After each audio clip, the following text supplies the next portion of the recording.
저는 집에서 핸드메이드 제품을 팔며 돈을 벌고 있고 벌써 일을 시작한 지 9년이 되어 가요. 30년 된 썩은 빌라에서 살던 제가 지금은 마당이 있는 2층 집에 살고 있어요. 저는 그냥 40대 평범한 주부입니다. 이 영상을 끝까지 보시면 저처럼 평범한 주부가 어떻게 연 5천만 원을 벌 수 있었는지 아실 거예요. 첫째가 3살 되전에 저는 회사를 그만두고 집에서 일을 하기 시작했어요. 회사를 다닐 때는 자주 아프던 아이 때문에 매번 눈치 보며 일해야 했지만 지금은 집에서 일하니 상사 눈치도 안 보고 아이 케어할 시간도 늘어서 너무 좋아요. 저는 이 일을 70대까지 하고 싶어요. 하지만 막상 회사를 그만두고 나니 생계가 막막했어요. 모아둔 돈도 없고 매달 대출비도 나가야 하는데 뭐라도 해야 했었죠. 그래서 예전에 배웠던 플라워 케이크 강습을 집에서 시작했어요. 보증금과 임대료가 없기 때문에 집에서 시작했고 홍콩방 1년 만에 수강생이 점점 늘어서 오프라인 공방을 열었어요. 하지만 둘째가 생기고 오프라인 공방도 1년 운영 후 문을 닫고 둘째 헤어핀 만들어주기 시작하면서 지금 하고 있는 패브릭 잡화점을 시작하게 되었어요. 단순하게 내가 필요해서 만들다 보니 새로운 아이템이 되었고 사업으로 연결을 할 수 있었어요. 오늘은 작게 시작해서 크게 성공하는 홍콩방 창업에 대해 여러분에게 알려드리려고 해요. 비전공자이고 손재주가 있는 분들이라면 한 번쯤 생각했을 만한 그런 일을 말이에요.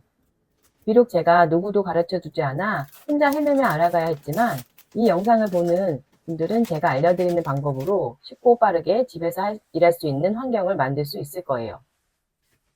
어떻게 시작해야 하는지, 무엇을 만들고 어떻게 팔아야 하는지 궁금해 하시는 분들이 많으시더라고요. 아직도 준비가 안 되어 있다면 먼저 하고 싶은 아이템을 찾아보세요. 유튜브나 인스타그램으로 먼저 하고 있는 분들의 콘텐츠를 보시고 내가 할 수 있는지 한번 판단해 보세요. 저는 이걸 시장조사라고 부릅니다. 시장조사가 끝나고 나면 내가 만들 수 있는지 테스트해보고 연습해보세요. 저의 경우로 얘기해보자면 둘째가 딸이어서 헤어핀이 필요했어요. 근데 예쁜 헤어핀은 가격이 비싸더라고요. 돈이 없던 저는 헤어핀 만들기 영상을 보고 어렵지 않게 만들 수 있다고 생각해서 바로 시작했어요. 작은 공간에서도 만들 수 있고 큰 자본과 장소가 없어도 할 수 있었던 일이었고 재료도 직접 시장에 가지 않고 온라인몰에서 쉽게 구매할 수 있었어요. 집에서 돈 버는 일은 둘째 낳고 산후 우울증으로 자존감이 많이 낮아진 상태인 저에게 스스로를 회복하기 위해 선택한 일이기도 했어요. 방법을 몰랐지만 그냥 했어요. 제품을 만들고 인스타그램에 올리고 DM으로 한두 개씩 주문을 받아 만들어 배송했어요. 통장에 작은 금액이지만 돈이 모이니 다시 할 수 있다고 생각이 들었고 새로운 방법으로 돈을 벌 수 있다는 사실이 신기했어요. 하지만 처음부터 잘 팔렸던 건 아니었어요. 그래도 포기하지 않고 계속 새로운 재료를 구입해서 만들고 인스타에 올리는 과정을 반복했어요. 그때는 네이버 스토어도 아주 초기 시절이라 저는 그런 판매 방법이 있는지도 몰라 그냥 무식하게 인스타와 블로그만 했던 것 같아요. 지금도 제 블로그와 인스타그램 계정을 보시면 제가 성장했던 과정을 쭉 보실 수 있을 거예요. 어떠세요? 어렵지 않죠? 시작은 단순하게 해보세요. 작은 실천과 행동으로 성과를 만들면 꾸준히 할 수 있는 힘이 생깁니다. 그리고 성장할 수 있게 나만의 밑거름을 만들고 모르는 것은 배워나가면 됩니다. 제가 사업을 확장할 수 있었던 아주 큰 사건이 있었는데요. 패브릭을 좋아했던 저는 리본 모양의 헤어핀을 만들고 싶어서 작은 미싱을 구매했고 봉제 헤어핀과 헤어밴드를 만들고 육아하면서 아이가 낮잠 자면 샘플을 제작하고 아이와 함께 촬영도 하니 하루가 금방 갔어요.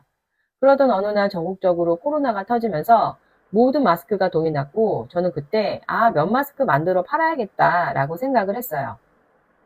마스크 만드는 방법을 몰랐기 때문에 유튜브로 마스크 만들기 영상을 보고 여러 번 연습했어요. 온라인으로 부자재를 주문하고 상품화 될 때까지 계속 만들었어요. 블로그에 마스크 판매를 올리고 바로 주문창을 열자마자 주문이 폭주하기 시작했고 저는 너무 놀랐어요. 그렇게 많은 주문을 받아본 건 처음이었거든요. 매일매일 수십 장의 마스크를 새벽 3, 4시까지 만들고 아침에 배송을 보냈어요. 수기로 주문을 받다 보니 효율이 나지 않아 네이버 스마트 스토어를 처음 만들고 제품을 등록했어요. 정산이 늦었지만 주문받는 시간이 훨씬 줄어들고 제작에 집중할 수 있는 시간이 늘어 판매를 더 많이 할 수 있었어요.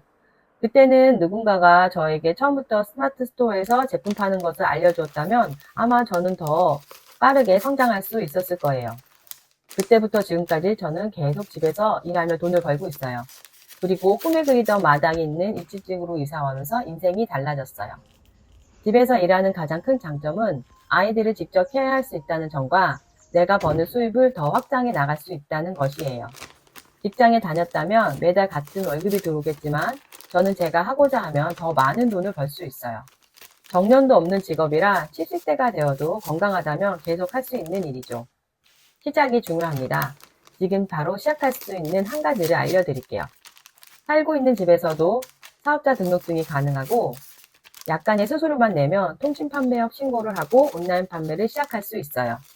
사업자 등록증은 낮에 신청하면 당일에 받을 수 있고 통신 판매업 신고증은 2, 3일 정도면 발급이 돼요. 정말 빠르죠? 그 후 온라인몰에 입점하면 일주일 만에 판매 세팅이 끝나는 거예요. 시작하겠다고 마음을 먹었다면 우선 해보는 거죠. 저는 두 아이가 있고 모두 어려서 동대문 원단시장에 갈 수가 없었어요. 그래서 온라인몰을 싹 다 뒤져서 도매가로 구할 수 있는 거래처를 찾았어요. 자주 받는 질문 중에 원단은 동대문 시장에서 꼭 구매해야 하는지에 대해 궁금해 하시는 분들이 있더라고요. 정답은 없는 것 같아요.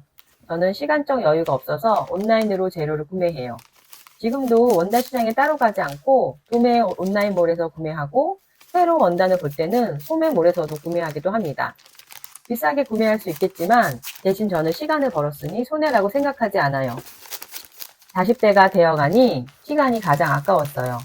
돈은 몸을 움직이면 벌 수 있지만 시간은 그렇지 않더라고요.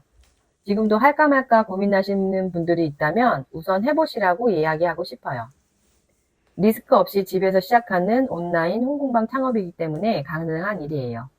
배워서 빠르게 시작하는 방법을 알려드리는 홍콩방 창업 가이드 전자책과 실행 강의를 준비 중이에요.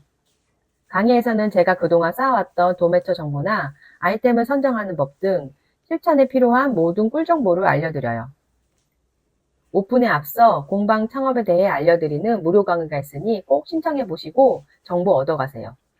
무료 강의를 듣고 내가 할 수 있겠다 생각이 드시면 왕초보도 바로 시작하는 홍콩방 창업 실행 강의도 꼭 들어보세요. 아래 고정 댓글로 신청서 링크 걸어둘게요. 영상이 도움이 되셨다면 구독, 좋아요 눌러주세요.